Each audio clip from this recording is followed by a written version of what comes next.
ನಮಸ್ಕಾರ. ಸ್ವಯಂ ಪಾಕ ಅಭಿಮಾನಿಗಳಿಗೆ ಸ್ವಾಗತ.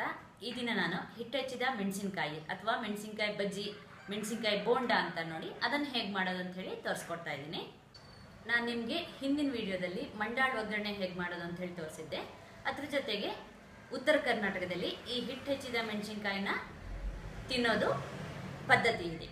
ಈ ಮೆಣಸಿನಕಾಯಿ ಬಜ್ಜಿ ಮಾಡಲಿಕ್ಕೆ ಪರ್ಟಿಕ್ಯುಲರ್ ಆದ ಒಂದು ಮೆಣಸಿನಕಾಯಿ ಸಿಗುತ್ತೆ, ನೀವು ಅದನ್ನೇ ತಂದ್ಕೊಂಡು ಮಾಡಬೇಕು. ಉತ್ತರ ಕರ್ನಾಟಕದಲ್ಲಿ ಈ ಮೆಣಸಿನಕಾಯಿನ ಬಜ್ಜಿ ಮಾಡಬೇಕಾದ್ರೆ ಆ್ಯಕ್ಚುಲಿ ಅದಕ್ಕೆ ಸೋಡಾ ಹಾಕಿ ಮಾಡ್ತಾರೆ. ಆದರೆ ನಾನು ಸೋಡಾ ಉಪಯೋಗಿಸೋದು ಕಮ್ಮಿ ಆದ್ದರಿಂದ ನಾನು ಇಲ್ಲಿ ತುಪ್ಪ ಮತ್ತು ಅಕ್ಕಿ ಹಿಟ್ಟು ಬಳಸಿ ಮಾಡಿದ್ದೀನಿ. ಅವರು ಬರೀ ಕಡಲೆ ಹಿಟ್ಟು ಸೋಡಾ ಹಾಕಿ ಕಲಿಸ್ಬಿಟ್ಟು ಮಾಡ್ತಾರೆ. ಹಾಗೆ ಉತ್ತರ ಕರ್ನಾಟಕದಲ್ಲಿ ಬಜ್ಜಿ ಮಾಡಬೇಕಾದ್ರೆ ಅವರು ಖಾರ ಕೂಡ ಹಾಕೋದಿಲ್ಲ. ನಾನು ರುಚಿಗೆ ಸ್ವಲ್ಪ ಚೆನ್ನಾಗಿರುತ್ತೆ ಅಂತ ಹೇಳಿ ಖಾರ ಬಳಸಿದ್ದೀನಿ. ಮೆಣಸಿನಕಾಯಿ 10. ಇದು ನೋಡಿ, ನಿಮಗೆ ಈ ಮೆಣಸಿನಕಾಯಿ ಬೋಂಡ ಮಾಡಲಿಕ್ಕೆ ಒಂದು ಪರ್ಟಿಕ್ಯುಲರ್ ಅದೊಂದು ಮೆಣಸಿನಕಾಯಿ ಸಿಗುತ್ತೆ, ಅದನ್ನು ನೀವು ತಗೊಬರಬೇಕು. ಕಡಲೆ ಹಿಟ್ಟು 1/4 ಕಪ್ಪು, ಅಕ್ಕಿ ಹಿಟ್ಟು 1/2 ಕಪ್ಪು, ಉಪ್ಪು ರುಚಿಗೆ ತಕ್ಕಷ್ಟು, ನಾನು 1 ಟೀ ಸ್ಪೂನಷ್ಟು ಇಟ್ಕೊಂಡಿದ್ದೀನಿ. ಖಾರದ ಪುಡಿ ನಿಮ್ಮ ಅಪೇಕ್ಷೆ ಮೇಲೆ ಹಾಕ್ಕೊಳ್ಳಿ. ನಾನು ಇಲ್ಲಿ 1.5 ಟೀ ಸ್ಪೂನಷ್ಟು ಇಟ್ಕೊಂಡಿದ್ದೀನಿ.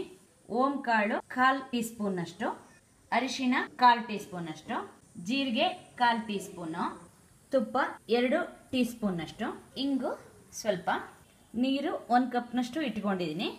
ಹಿಟ್ಟಿನ ಥಿಕ್ನೆಸ್ ನೋಡಿಕೊಂಡು ನೀರು ಹಾಕ್ಕೊಳ್ಳೋಣ.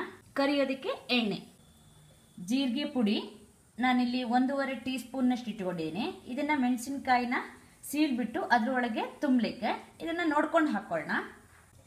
ಮೆಣಸಿನಕಾಯಿ ಒಳಗೆ ಜೀರಿಗೆ ಪುಡಿ ಒಟ್ಟಿಗೆ ಉಪ್ಪು ಕೂಡ ಒಂಚೂರು ಹಾಕಿ ಅದನ್ನು ಮೆಣಸಿನಕಾಯಿ ಒಳಗೆ ಫಿಲ್ ಮಾಡಬೇಕು. ಅದಕ್ಕೆ ನಾನಿಲ್ಲಿ ಉಪ್ಪು ಹತ್ರ 1 ಟೀ ಸ್ಪೂನ್ ಇಟ್ಕೊಂಡಿದ್ದೀನಿ, ನೋಡ್ಕೊಂಡು ಹಾಕ್ಕೊಳ್ಳೋಣ. ಒಂದು ಬೌಲ್ ತಗೊಂಡು ಆ ಬೌಲಿಗೆ ಅಕ್ಕಿ ಹಿಟ್ಟು, ಕಡಲೆ ಹಿಟ್ಟು, ಅರಿಶಿನ, ಉಪ್ಪು, ಜೀರಿಗೆ, ಖಾರದ ಪುಡಿ, ಓಂ ಕಾಳು, ಹಾಗೆ ಇಂಗು, ತುಪ್ಪ ಎಲ್ಲ ಹಾಕಿಬಿಟ್ಟು ಇದನ್ನು ಚೆನ್ನಾಗಿ ಹೀಗೆ ಕಲಿಸ್ಕೋಬೇಕು. ಹಿಟ್ಟನ್ನು ಚೆನ್ನಾಗಿ ಮಿಕ್ಸ್ ಮಾಡಿದ ಮೇಲೆ ಸ್ವಲ್ಪನೇ ನೀರು ಹಾಕ್ಕೊಂಡು ಕಲಿಸ್ಕೊಳ್ಳೋಣ. ಈ ಹಿಟ್ಟು ತೀರಾ ನೀರಾಗಿ ಮಾಡ್ಕೋಬೇಡಿ, ಹೀಗೆ ಸ್ವಲ್ಪ ಗಟ್ಟಿಯಾಗೇ ಇರಲಿ. ಯಾಕಂದರೆ ನಿಮಗೆ ಮೆಣಸಿನಕಾಯಿ ಮೇಲೆ ಇದು ಹಿಟ್ಟು ನಿಂತ್ಕೋಬೇಕಂದ್ರೆ ಸ್ವಲ್ಪ ಗಟ್ಟಿಯಾಗಿರಬೇಕು. ಒಂದು ಬಾಣಲೆಗೆ ಕರಿಲಿಕ್ಕೆ ಬೇಕಾದಷ್ಟು ಎಣ್ಣೆ ಹಾಕಿ ಬಿಸಿಗಿಡಿ. ಈ ಮೆಣಸಿನಕಾಯಿನ ಹೀಗೆ ಮಧ್ಯದಲ್ಲಿ ಹೀಗೆ ಸೀಳ್ಬಿಟ್ಟು ಇದನ್ನು ಓಪನ್ ಮಾಡ್ಕೊಳ್ಳಿ. ಇದಕ್ಕೆ ಸ್ವಲ್ಪ ಜೀರಿಗೆ ಪುಡಿ ಹಾಗೆ ಉಪ್ಪನ್ನು ಸ್ವಲ್ಪ ಹಾಕಿ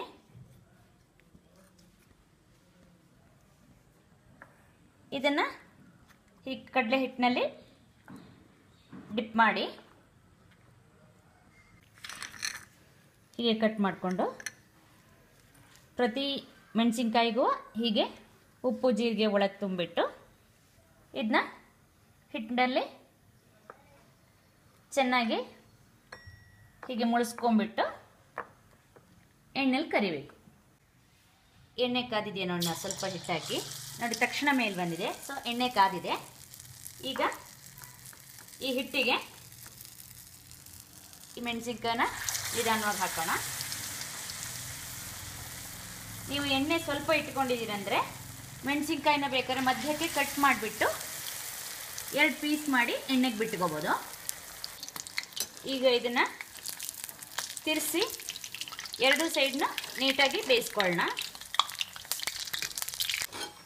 ಇದೀಗ 2 ಕಡೆನೂ ಚೆನ್ನಾಗಾದ್ಮೇಲೆ ನೋಡಿ, ಬಣ್ಣ ಕೂಡ ಸ್ವಲ್ಪ ಕೆಂಪಗಾದ್ಮೇಲೆ ತೆಗೆದ್ಬಿಡೋಣ. ಇದನ್ನ ಎಣ್ಣೆ ಸ್ವಲ್ಪ ಇಟ್ಕೊಂಡಾಗ ಹೀಗೆ ಇದನ್ನು ಮಧ್ಯಕ್ಕೆ ಹೆಚ್ಚಿಬಿಟ್ಟು ಮಾಮೂಲಿ ಥರನೇ ಇದನ್ನ ಹೀಗೆ ಓಪನ್ ಮಾಡಿಕೊಂಡು ಜೀರಿಗೆ ಪುಡಿ ಉಪ್ಪು ಹಾಕ್ಕೊಂಡು ಹಿಟ್ಟಿನಲ್ಲಿ ಮುಳಿಸ್ಕೊಂಡು ಇದನ್ನು ಎಣ್ಣೆಗೆ ಬಿಡೋಣ. ಹಾಗೆ ಈ ಇನ್ನೊಂದು ಪೀಸಿಗೆ ಕೂಡ ಜೀರಿಗೆ ಉಪ್ಪು ತುಂಬಿ ಇದನ್ನು ಕೂಡ ಹಿಟ್ಟಲ್ಲಿ ಡಿಪ್ ಮಾಡಿ ಚೆನ್ನಾಗಿ ಕರಿಬೇಕು. ನಿಧಾನವಾಗಿ ತಿರ್ಸ್ಬಿಟ್ಟು 2 ಸೈಡ್ನ ಒಂದೇ ಸಮ ಕೆಂಪಾಗೋ ಹಾಗೆ ಫ್ರೈ ಮಾಡ್ಕೋಬೇಕು. ಹೀಗೆ ನೀವು ಎಲ್ಲ ಮೆಣಸಿನ್ಕಾಯಿನೂ ಕರ್ದ್ಬಿಟ್ಟು ತೆಕ್ಕೊಳ್ಬೇಕು.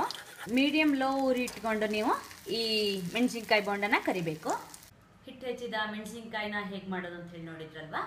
ನೀವು ಕೂಡ ನಿಮ್ಮ ಮನೆಯಲ್ಲಿ ಈ ಮೆಣಸಿನ್ಕಾಯಿ ಬಜ್ಜಿನ ಮಾಡಿಬಿಟ್ಟು ನಿಮ್ಮ ಅಭಿಪ್ರಾಯ ನಮಗೆ ತಿಳಿಸಿ.